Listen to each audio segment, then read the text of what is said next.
खास जानकारी देने वाले हैं और वीडियो के आखिर में इसके वैज्ञानिक फायदे भी बताएंगे। जनेऊ, जिसे संस्कृत में यज्ञोपवीत कहा जाता है, दिखने में तो ये साधारण सा 3 धागों वाला सूत से बना धागा होता है, लेकिन हिंदू धर्म में इसको 16 संस्कारों में से एक संस्कार माना जाता है, जिसे उपनयन संस्कार कहा जाता है।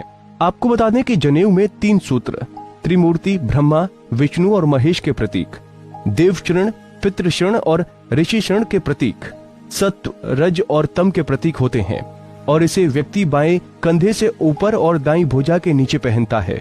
मतलब कि इसे गले में इस तरह डाला जाता है कि वो बाएं कंधे से ऊपर रहे।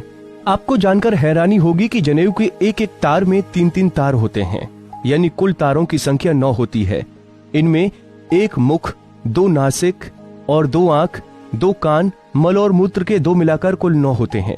इनका मतलब है हम मुख से अच्छा बोलें और खाएं, आंखों से अच्छा देखें और कानों से अच्छा सुने।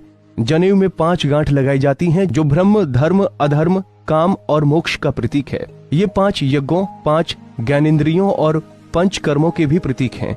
तो वहीं जनेऊ की लंबाई 96 अंगुल होती है, क्योंकि जनेऊ धारण करने वाले को 64 कलाओं और 32 विद्याओं को सीखने का प्रयास करना चाहिए।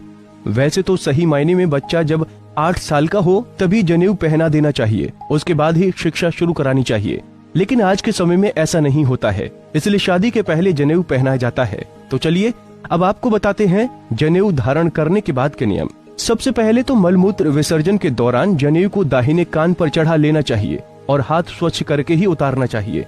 इसका मूल भाव ये है कि जनेऊ कमर से ऊंचा हो जाए और अपवित्र न हो, और अगर जनेऊ का कोई तार टूट जाए या 6 माह से अधिक समय हो जाए तो बदल देना चाहिए। खंडित प्रतिमा शरीर पर नहीं रखते। धागे कच्चे और गंदे होने लगे तो पहले ही बदल देना उचित है। तो वहीं घर में जन्म मरण के सूतक के बाद इसे बदल देने की परंपरा है। जिनके गोद में छोटे बच्चे नहीं हैं, वो महिलाएं भी जनेऊ संभाल सकती हैं, लेकिन उन्हें हर मासिक धर्म के बाद इसे बदल देना पड़ेगा। इसके अलावा बता दें कि जनेऊ को शरीर से बाहर नहीं निकाला जाता। साफ करने के लिए भी इसे कंठ में पहने रहकर ही घुमाकर धो लेते हैं। भूल से उतर जाए तो प्रायश्चित की एक माला जप करने या बदल देने का नियम है। अब ये तो आप समझ ही गए होंगे धार्मिक दृष्टि से जनेऊ कितना फायदेमंद है, लेकिन हम आपको इसके सेहत से जुड़े फायदे भी बताने वाले हैं। जो लोग जनेऊ पहनते हैं और इससे जुड़े नियमों का पालन करते हैं, वो मलमूत्र त्याग करते वक्त अपना मुंह बंद रखते हैं। इसकी आदत पड़ जाने के बाद लोग बड़ी आसानी से गंदे स्थानों पर पाए जाने वाले जीवाणुओं और कीटाणुओं के प्रकोप से बच जाते हैं। जनेऊ को कान के ऊपर कसकर लपेटने का नियम है। ऐसा करने से कान के पास से गुजरने वाली उन नसों पर भी दबाव पड़ता है जिनका संबंध सीधे आंतों से है। इन नसों पर दबाव पड़ने से कब्ज की शिकायत नहीं होती है।